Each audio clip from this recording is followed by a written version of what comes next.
बिस्मिल्लाहिर्रहमानिर्रहीम। अस्सलामु अलैकुम। डियर स्टूडेंट्स, कैसे हैं आप सब? वकार अरशद, आपका बायोलॉजी टीचर। आइए आज का लेक्चर डिस्कस करने के लिए मूव करते हैं व्हाइट बोर्ड की तरफ। डियर स्टूडेंट्स, प्रीवियस लेक्चर्स में ये चैप्टर कंप्लीट हो चुका और अब हम चैप्टर की एक्सरसाइज को डिस्कस कर रहे हैं। एक्सरसाइज में से शॉर्ट और लॉन्ग हम डिस्कस कर चुके हैं और टर्म्स टू नो में से इब्तदाई 6 टर्म्स भी हम समझ चुके हैं। आज हम इसी सिलसिले को आगे बढ़ाएंगे और नेक्स्ट टर्म्स को डिस्कस करेंगे, समझने की कोशिश करेंगे। जो नेक्स्ट टर्म है वो है क्वेश्चन नंबर 7 और पूछा गया है कार्डियक स्फिंक्टर के बारे में। स्फिंक्टर किसको कहा जाता है? जहन में रखिएगा, स्फिंक्टर से मुराद एक खास ओपनिंग है that is guarded by special muscles. Dear students, cardiac sphincter वो ओपनिंग है जो आपके स्टमक के कार्डियक पोर्शन और एसोफेगस के दरमियान पाई जाती है। इसका बुनियादी काम खुराक को स्टमक से वापस एसोफेगस में जाने से रोकना है। अगर इम्तिहानात में ये शॉर्ट क्वेश्चन आपसे पूछ लिया जाए तो आप इसकी डेफिनेशन यूं लिख सकते हैं: opening guarded by muscles present between cardiac portion of stomach and oesophagus. वो ओपनिंग जो कि मसल्स के साथ मौजूद होती है और cardiac portion of stomach and oesophagus के दरमियान पाई जाती है और इसका काम prevent back flow of food है, यानी खुराक के वापस बहाव को रोकना है। That is called cardiac sphincter. Dear students, ये मुख्तसर सा शॉर्ट क्वेश्चन है जो 2 नंबर का आपके इम्तिहानात में पूछा जा सकता है। आइए देखते हैं नेक्स्ट टर्म क्या है और उसका आंसर क्या है। क्वेश्चन नंबर 8, काइम से क्या मुराद है? Dear students, recall your memory. Stomach वाले लेक्चर में काइम के हवाले से हम डिस्कस कर चुके। जब हम खाना खाते हैं, हमारी खुराक का वो लुकमा जो ब्रेड या मटन पर मुश्तमिल होता है, उसमें मौजूद कार्बोहाइड्रेट या प्रोटीन हजम होते हैं आपके स्टमक के अंदर जाकर के, और इसके अंदर म्यूकस शामिल हो जाता है, HCl शामिल हो जाता है, पेप्सिन शामिल हो जाता है और ये सोप लाइक मिक्सर में तब्दील हो जाता है, जिसे काइम कहा जाता है। ये स्टूडेंट्स, ये सादा सा सवाल हम डिस्कस कर चुके लेक्चर नंबर 14 में और इस सवाल का जवाब तैयार करने के लिए आप लोगों ने रिव्यू करना है लेक्चर नंबर 14। आइए देखते हैं नेक्स्ट क्वेश्चन क्या है। क्वेश्चन नंबर 9, कोलोन से क्या मुराद है? Dear students, colon is basically a part of large intestine. Recall your memory. Previous lectures में हम डिस्कस कर चुके हैं, समझ चुके हैं, लार्ज इंटेस्टाइन के 3 हिस्से हैं, जिसमें से पहला सीकम है, दूसरा कोलोन है और तीसरा रेक्टम है।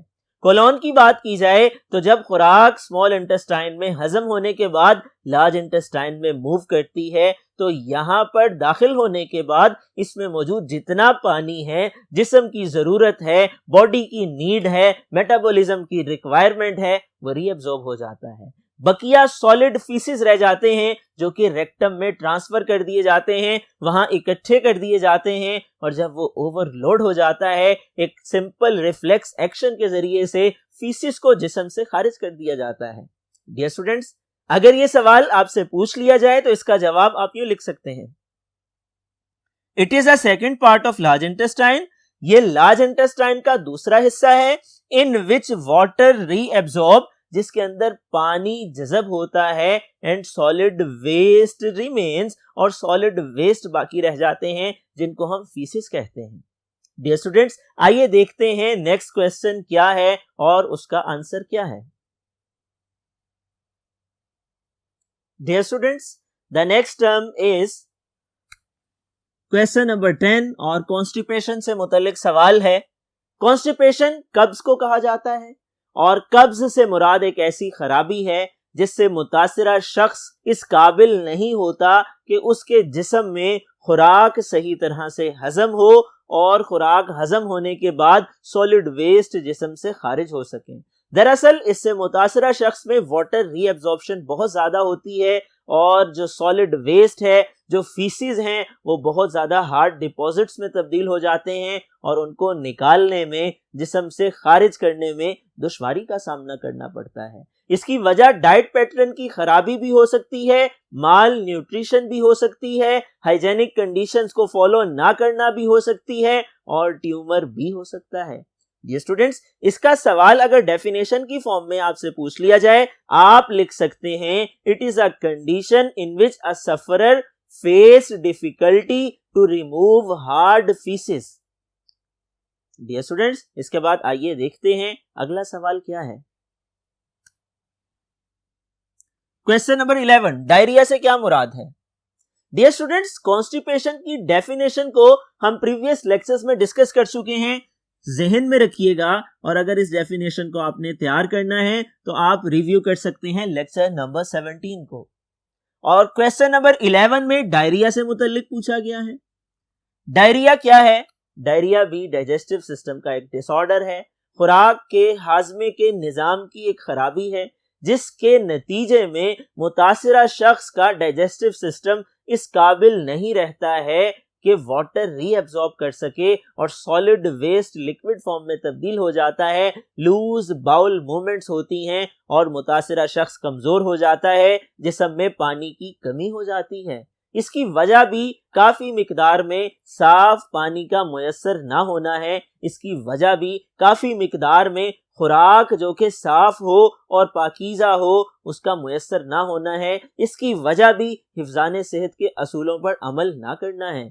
डियर स्टूडेंट्स, अगर ये शॉर्ट क्वेश्चन की फॉर्म में आपसे इम्तिहानात में पूछ लिया जाए तो आप इसका जवाब यूं लिख सकते हैं, अ कंडीशन इन विच, वो हालत के जिसमें द सफरर हैज, मुतासिरा शख्स में frequent watery loose bowel movements होती हैं, बार बार लूज मोशन आते हैं, अकम्पनीड बाय एब्डोमिनल पेन, जिसके साथ पेट में दर्द होता है, नोजिया का मतलब मतली आना है, दिल खराब होना है, एंड वॉमिटिंग का मतलब के आना है। ये तमाम इलामात भी इसके साथ जाहिर होती हैं। आइए देखते हैं नेक्स्ट टर्म क्या है और उसका आंसर क्या होगा।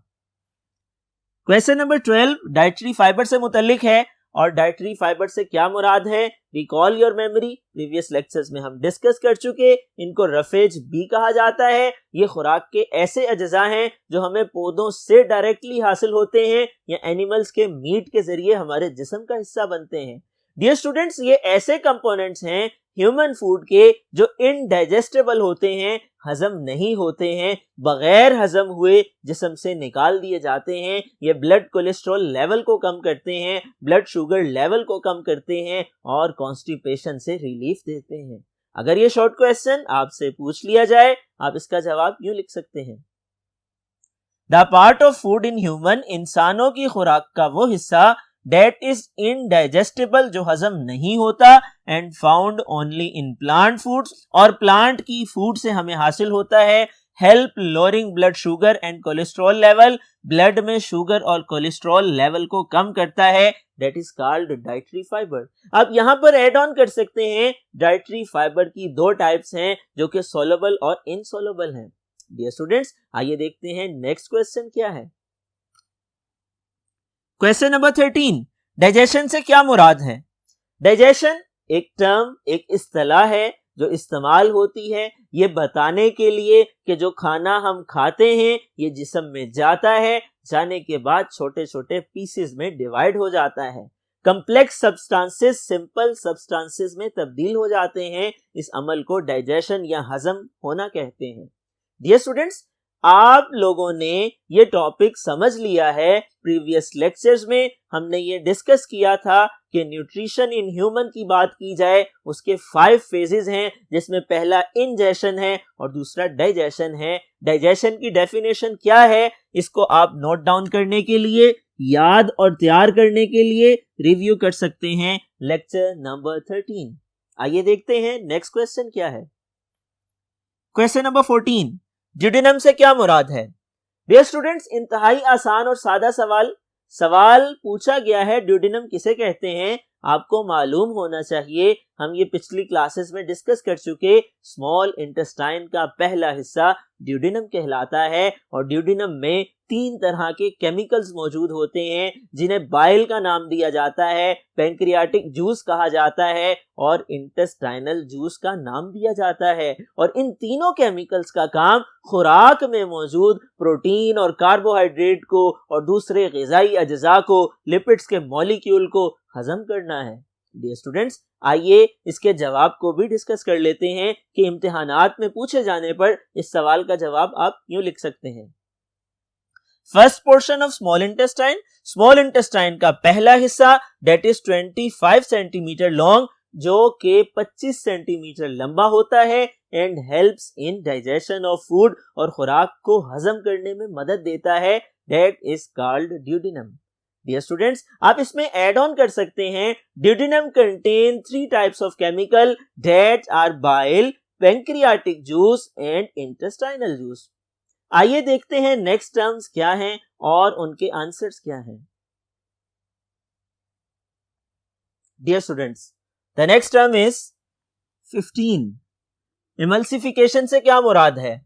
इमल्सिफिकेशन की बात की जाए तो दरअसल ये लिपिड्स की डाइजेशन को कहा जाता है। रिकॉल योर मेमोरी, याददाश्त को ताजा कीजिए। पिछले लेक्चर्स में, प्रीवियस क्लासेस में हम डिस्कस कर चुके हैं कि स्मॉल इंटेस्टाइन में बाइल पाया जाता है, जिसमें कोई साल्ट्स मौजूद होते हैं, एंजाइम्स नहीं पाए जाते हैं, और ये लिपिड्स की डाइजेशन करवाते हैं। और लिपिड्स के छोटे छोटे ड्रॉपलेट्स का सेपरेट हो जाना, छोटे छोटे पार्टिकल्स में डिवाइड हो जाना, दरअसल इमल्सिफिकेशन कहलाता है। इसकी डेफिनेशन आप लिख सकते हैं, it is keeping the lipid droplets separate from one and other. इसका मतलब है लिपिड के ड्रॉपलेट्स का एक दूसरे से सेपरेट हो जाना during lipid digestion. Dear students, आप ये लाइन लिख करके इस सवाल के जवाब को मुकम्मल करके कंप्लीट मार्क्स अटेन कर सकते हैं। इसके साथ आप ऐड ऑन कर सकते हैं कि लिपिड की डाइजेशन, जिसे इमल्सिफिकेशन कहा जाता है, बाइल की मदद से होती है, जिसमें मुख्तलिफ साल्ट्स मौजूद होते हैं, और ये कॉमन बाइल डक्ट के जरिए से लिवर से होकर के स्मॉल इंटेस्टाइन में आती है। डियर स्टूडेंट्स, आइए देखते हैं next questions. Question number 16, epiglottis से क्या मुराद है?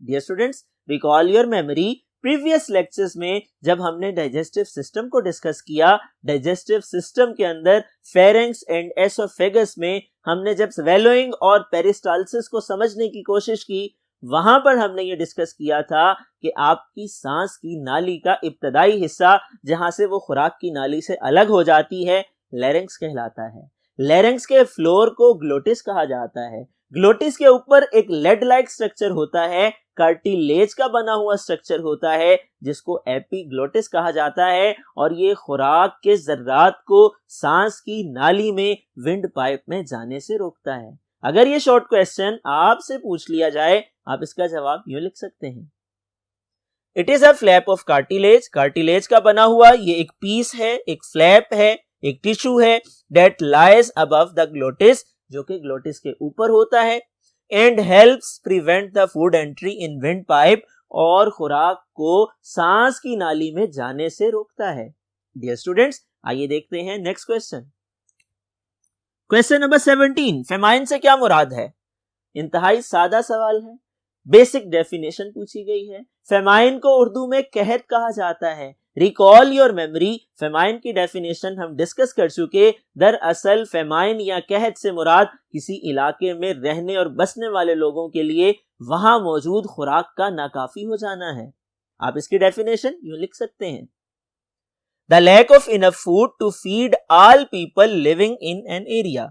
किसी इलाके में रहने वाले तमाम लोगों को नाकाफी मिकदार में पेट भरने के लिए खुराक का मुयस्सर होना, या खुराक का दूसरे अल्फाज में आप यूं कह सकते हैं ना मुयस्सर होना, भूख की कैफियत का आम होना, दरअसल कहत या फेमाइन कहलाता है। इसकी एग्जांपल्स हमने डिस्कस की, एथोपिया और नॉर्थ कोरिया हैं। इसी तरह से इसकी वजूहात भी हम डिस्कस कर चुके। इसकी वजूहात में सैलाब है, इसकी वजूहात में खुश्क साली है, इसकी वजूहात में खुराक की गैर मसावी तकसीम है, गलत मुआशी पॉलिसियां हैं और जंगी हालात हैं। ये स्टूडेंट्स, ये सवाल अगर आपसे शॉर्ट क्वेश्चन की फॉर्म में पूछा जाता है, आप इसमें ऐड ऑन कर सकते हैं इट इज कोज्ड बाय, और उसमें आप एनलिस्ट कर सकते हैं flooding, drought and unequal distribution of food. आइए देखते हैं आज के लेक्चर का लास्ट क्वेश्चन क्या है। Question number 18, fat soluble vitamins. Dear students, vitamin का लेक्चर हम प्रीवियस क्लासेस में डिस्कस कर चुके। विटामिन के टॉपिक को हम अंडरस्टैंड कर चुके। विटामिन में हमने डिस्कस किया था इसकी 2 टाइप्स हैं, एक को फैट सोलुबल कहा जाता है, एक को वाटर सोलुबल का नाम दिया जाता है। फैट सोलेबल विटामिन्स की बात की जाए, इनकी एग्जांपल्स ए, डी, ई और के हैं। इसी तरह वाटर सोलेबल विटामिन्स की बात की जाए तो इनकी एग्जांपल विटामिन बी और सी हैं। डियर स्टूडेंट्स, आप इस सवाल का जवाब तैयार करने के लिए रिव्यू कर सकते हैं lecture number 7। Dear students, terms to know बहुत ज्यादा अहम है और टर्म्स टू नो में दी गई टर्म्स में से कोई भी शॉर्ट क्वेश्चन आपसे पूछा जा सकता है। इन तमाम टर्म्स को आपने अच्छी तरह से अंडरस्टैंड भी करना है और मेमोराइज भी करना है।